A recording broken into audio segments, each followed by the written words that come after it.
Ok,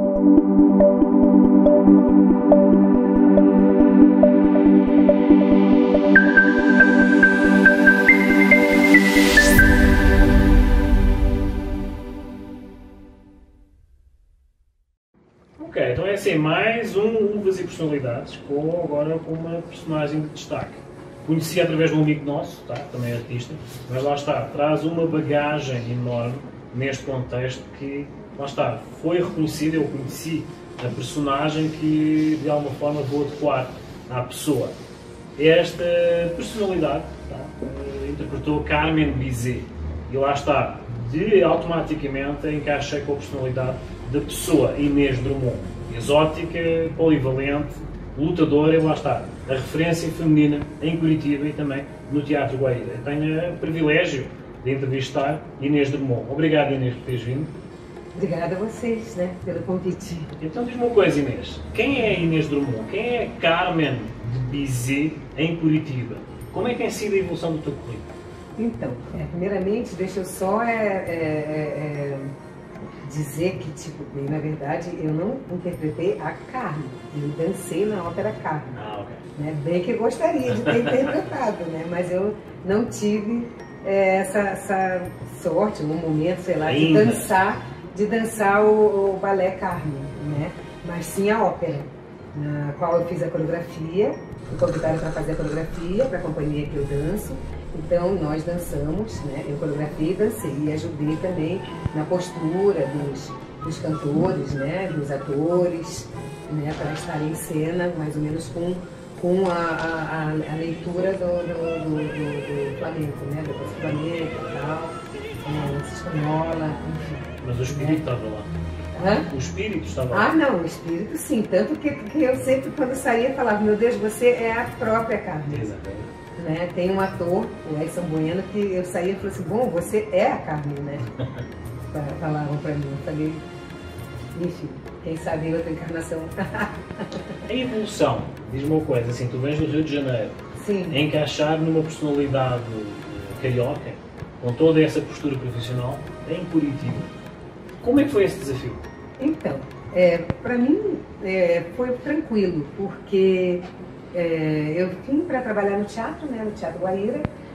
Eu sempre ouvi dizer que as pessoas tinham dificuldade para se engajar aqui, né, em Curitiba, por conta das pessoas serem mais fechadas, né, para você conseguir interagir com as pessoas. Mas eu não tive esse problema porque eu já conhecia alguns bailarinos, por conta deles irem para o Rio dançar e tal, e eu virei fã do Balé Guaíra, eu e outras alunos da escola de danças, né?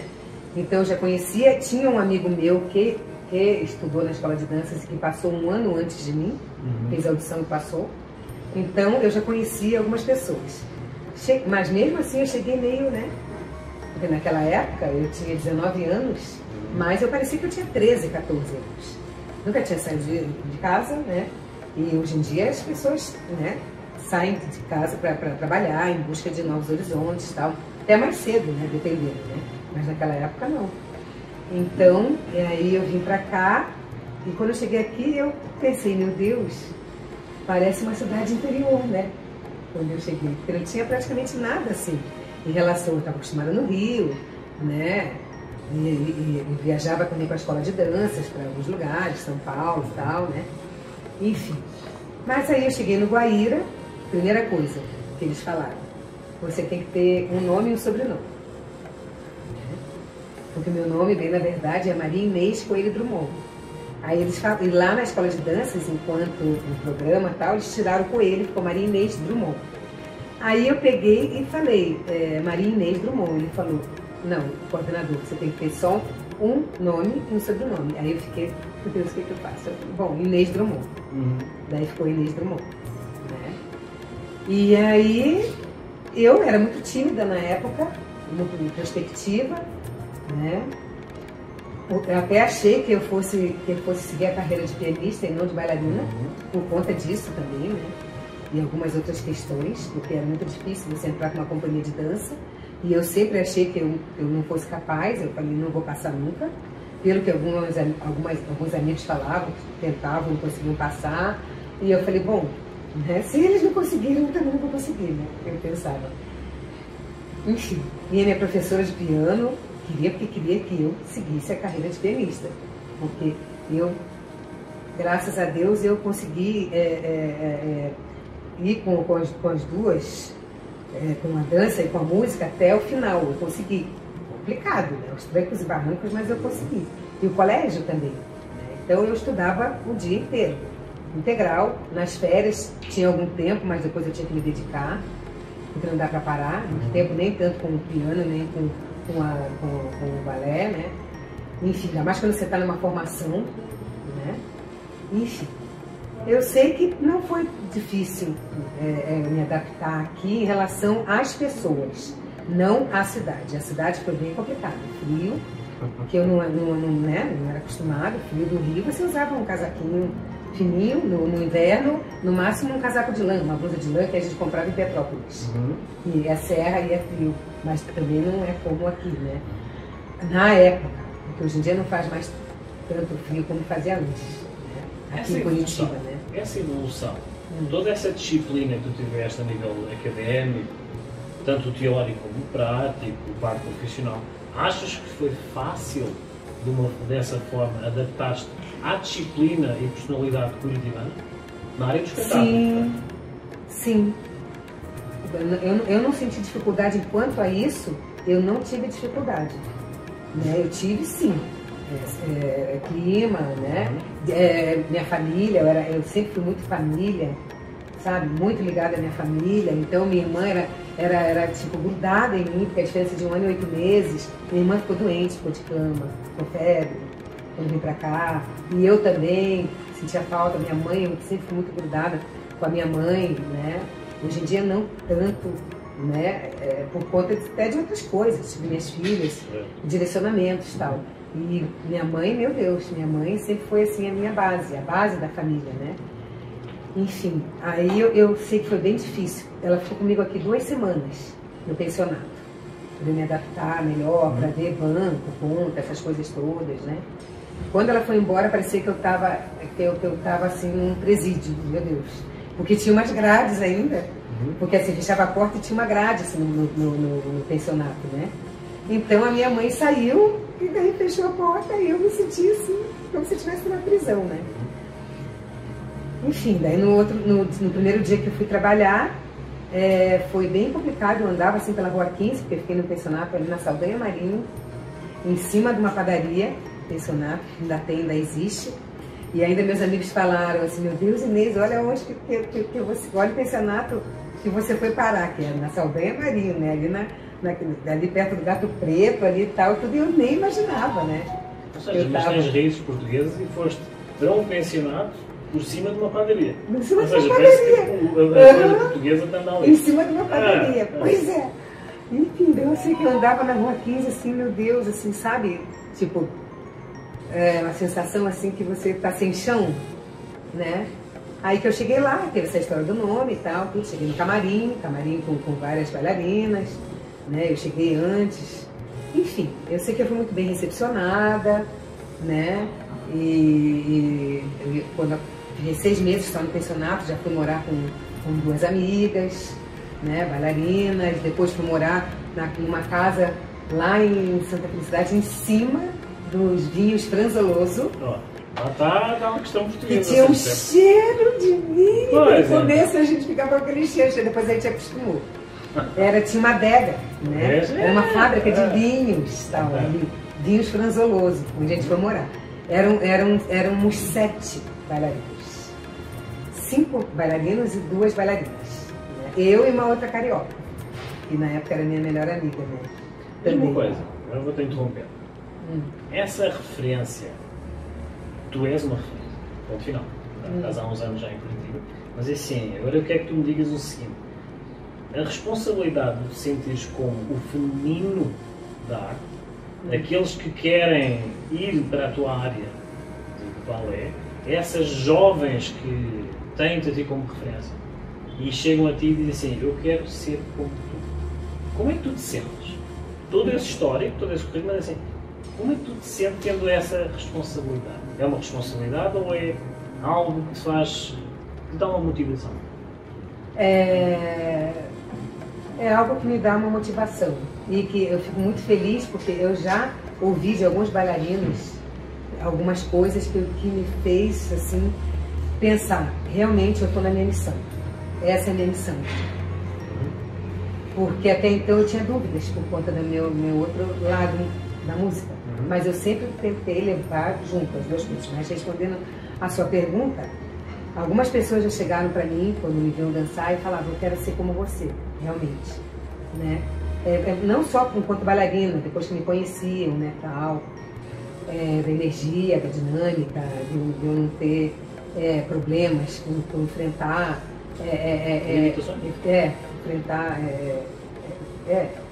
sem limitações. Obstáculos, né, tal, enfim. Uma vez eu estava atrás, passando atrás do palco do Gairão, né, nas coxias, e eu encontrei com um bailarino que já estava no Balé Guaíra. Ele tinha acabado de passar para o Balé Guaíra. Aí ele chegou para mim e falou assim, Inês, vem aqui, me dá um abraço. Eu, oi, querido, tal. Robson Schmuel. Ele está na companhia, ele está no Balé de Niterói, lá no Rio, né? Mas ele dançava na Helene Petzer, jazz. Aí depois ela implantou o balé clássico também, ele começou a fazer mais aulas. E ele passou conseguiu passar para o Balé Guaíra, mas ele chegou para mim e falou assim, Inês, quero te falar uma coisa. Eu falei, fala. Aí ele chegou e disse, sabe quem me incentivou a entrar no Balé Guaíra? Você, ele falou. Sabe como? Quando eu vi você dançando um solo do Segundo Sopro, que é um balé que a gente dançava, que chovia em cena, e eu fazia um solo na farinha de trigo. Tinha 25 quilos de farinha de trigo no fosso da orquestra, porque a gente entrava no fosso, né? E aí conforme tudo cronometrado, conforme ia terminando uma cena, o fosso ia subindo. E encaixava, na hora que terminava a cena de 2 bailarinos dançando, encaixava e eu subia, né? Eu subia e já começava a fazer a movimentação, né? E era muito bonito e era inusitado, por vários motivos, né? Primeiro, farinha de trigo no chão. E eu subindo, né, no fosso da orquestra. E chovia em cena depois. Por isso que eu dançava no fosso. Porque como ia chover em cena, ia cair água, não podia, primeiro, os bailarinos não podiam dançar na farinha de trigo, né? O resto da coreografia, né? Então, acontecia desse jeito. Tanto que quando a gente dançava em outros lugares que não podia ser no fosso da orquestra, que não tinha, ou era ao ar livre, eu tinha que dançar, a gente dizia, no seco, sem a farinha de trigo, né? Porque era mais difícil, porque o efeito da farinha que dava mais a movimentação, porque senão a gente tinha que se esforçar muito mais para passar o que não tinha, que era esse efeito, né? Mas, voltando, né, ao que você me falou, então ele chegou e disse, porque quando ele me viu fazer esse solo tal, que ele ficou encantado, ele falou, eu quero entrar para a companhia e eu quero dançar esse balé. E ele dançou o balé, claro, não o solo da farinha, porque era feminino, né? Mas ele dançou. E aí um outro rapaz também, que eu voltando de Lisboa, quando a gente dançou lá no Coliseu, nos Recreios, né? Nós ficamos 2 semanas dançando lá o Grande Circo Místico, que foi uma obra assim que levantou assim, o Balé Guaíra, com o diretor Carlos Trincheiras, português, né? Ele levou a gente para lá, e então nós dançamos 2 semanas. Então, eu estava voltando de viagem, no avião, e do meu lado estava um rapaz. Aí fomos conversando, aí o rapaz chegou e falou, você está indo para onde? Tal? Eu falei, estou indo para Curitiba. Você estava fazendo o quê, né, tal? Aí eu falei, eu estava dançando. Você é bailarina? Eu falei, sim. Ele falou, meu Deus, eu queria tanto ser bailarina. Ele dizia assim, eu falei, por que você não faz aula de balé? Porque naquela época, em 84, hoje em dia até mais tranquilo, mas naquela época, complicado. Eles tinham que sair de casa, porque a maioria dos pais não aceitavam, né? Não apoiavam, né? Para mulher já era difícil, imagina para homem, né? Aí eu sei que eu conversando com ele, eu falei, olha, tem a escola de danças, que é gratuita, e para rapaz é mais tranquilo, porque não tem, então eles sempre estão atrás de rapazes. Por que você não vai se informar? E aí você não precisa de apoio financeiro, porque eles vão super te apoiar, porque é gratuita. A escola tem que fazer um teste, né? Mas com certeza você é capaz que passe e tal. Enfim, eu sei que daí dei tchau, a gente desceu e tudo, ele foi pro Rio, ele era carioca, e eu fiquei em Curitiba e tal. Aí eu sei que anos depois eu estava nos corredores do teatro, falando com alguns amigos do Grupo Corpo, né? E um rapaz também me interpelou e falou, Inês Drummond, falou assim, quero falar com você. Eu falei, nossa, você é novo no Grupo Corpo, né? Eu não te conhecia. Aí ele falou, sim, sabe quem eu sou? Ele falou. Eu falei, quem tal? Aí ele me disse o nome dele, que agora me falhou, mas eu lembrei até esses tempos que eu estava comentando com alguém. Então, eu sou aquele rapaz que sentou do teu lado no avião. E por sua causa, eu fui na escola de danças, e fiz uma inscrição, fiz a prova, passei e eu estou aqui no Grupo Corpo. Uhum.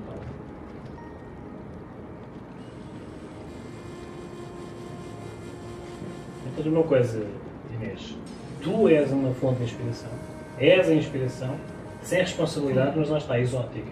Tá? Agora, quer que tu digas àqueles que nos estão a ver o seguinte, através de todas essas experiências que tu tens tido, tá? Uma frase, ou vamos fazer uma coisa, há uma norma nova que eu quero encaixar no meu programa. O que é que os teus olhos dizem? O que meus olhos dizem? Bom, primeiro, eu vou falar o que eu acho do olhar. Eu acho que ele é uma das coisas mais importantes que nós temos. Porque no olhar você consegue perceber a essência da pessoa, a personalidade da pessoa. Eu consigo ver, eu consigo sentir a pessoa pelo olhar, né? Então, o que você me perguntou mesmo? O que é que os teus olhos dizem? O que meus olhos dizem? Eu avisei. É assim, eu disse sempre os nossos personagens assim, o que é que eu não posso perguntar? Porque eu sou bem genérico, assim, eu tenho a Inês Drummond ao meu lado, então eu quero fazer uma pergunta difícil, possivelmente ninguém tenha feito. Inês, o que é que os teus olhos dizem? O que meus olhos dizem? Que eu ainda vou dançar por muitos anos, eu ainda vou vislumbrar muitas coisas, eu ainda vou descobrir muitos lugares nos quais eu vou conseguir levar minha arte, mostrar minha arte para as pessoas e, por conseguinte, as outras artes também, porque eu acho que tudo, as artes estão juntas, andam juntas, né? Inês, obrigado por teres vindo, tá? É assim, que assim seja, tá? De nossa parte, garanto que vai ser feito um pequeno e grande estrago, tá? Então é assim, voltamos já, Inês, obrigado, tá? Os teus contatos vão passar aqui no rodapé e agora vamos fazer uma pequena pausa e vem já a sugestão da semana, não perca.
Ok, então vamos a mais uvas pelo mundo e também misturar comidinhas da terrinha. Mas vamos fazer uma situação tradicional.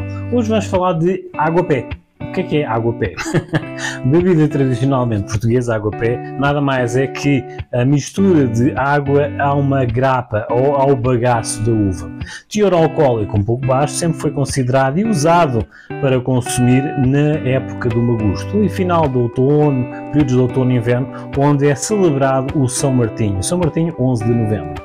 Essa água-pé, como eu já disse, tem um baixo teor alcoólico, mas misturado com essa grapa ou esse bagaço da uva. Tradicionalmente, como eu costumo dizer, lá está a questão de juntar a gastronomia. É acompanhado, na época do magusto, 11 de novembro, em Portugal, juntamente com as nossas castanhas assadas. Portanto, é água castanha, água-pé com castanhas assadas, como diz-se que será sempre no São Martinho. Mas agora vamos à história de São Martinho. Geralmente São Martinho consta que temos que retornar um pouco ao século IV. Se Martinho não era santo ainda, geralmente era um soldado romano nascido na Hungria. A situação que de alguma forma o denominou como santo foi a questão de um pequeno milagre que surgiu ao dividir a sua capa, quando estava no seu cavalo, viu um mendigo à chuva, com aquela chuva torrencial. Mas a partir do momento em que se mostrou condescendente e rasgou a capa ou dividiu a capa dele para oferecer ao mendigo, para o proteger da chuva, de alguma forma surgiu um sol inesperado. E lá está, segue a história que São Martinho, lá está, sempre pão e vinho, uma das frases de gíria que nós usamos lá em Portugal, de alguma forma surgiu esse episódio como o milagre de São Martinho. Há exatamente essa questão para significar o milagre de São Martinho, o verão de São Martinho. Há um período ali de 11 de novembro que pode ser no inverno, pode chover torrencialmente, mas no dia de São Martinho fará sempre um sol milagroso, exatamente para as pessoas celebrarem, mesmo com frio, mas com sol, o consumo de água-pé e castanhas assadas como para elogiar e significar o dia de São Martinho. Lá está, com água-pé e castanhas assadas. Como vê, nada do que é passado não poderá ser presente e será sempre contemporâneo. Quando estiverem em Portugal, peçam uma água-pé, juntamente com castanha assada, e vocês vão ver que tem uma harmonização tradicional da cultura portuguesa. Estas e outras histórias vocês encontram lá no meu YouTube, Uvas e Personalidades, onde vocês podem escrever, é gratuito e a gerência agradece. Assim sendo, até um próximo episódio.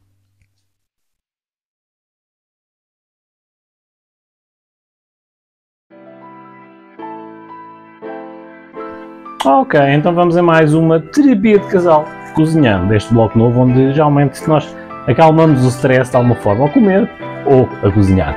Hoje vamos falar e mostrar o onigiri, mais um prato ou um processo de lanchinho japonês que nós fizemos em casa.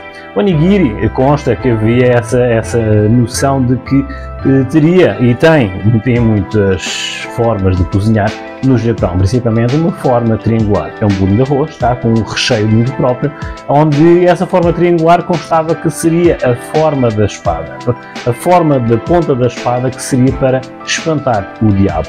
Isso é a questão de histórias lá do Japão. No entanto, existe também a tese que em 1383, no período do reino de Nakamura, 1383, esse onigiri, ou lanchinho feito com o bolo de arroz, era servido aos samurais como petisco ou alimentação. Então, na sequência, vejam lá como foi o processo artesanal aqui na terapia de casal, cozinhando, nós a confeccionarmos um onigiri. E lá está, devidamente acompanhado ou com uma kombucha ou com vinho rosé. Acompanha lá.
All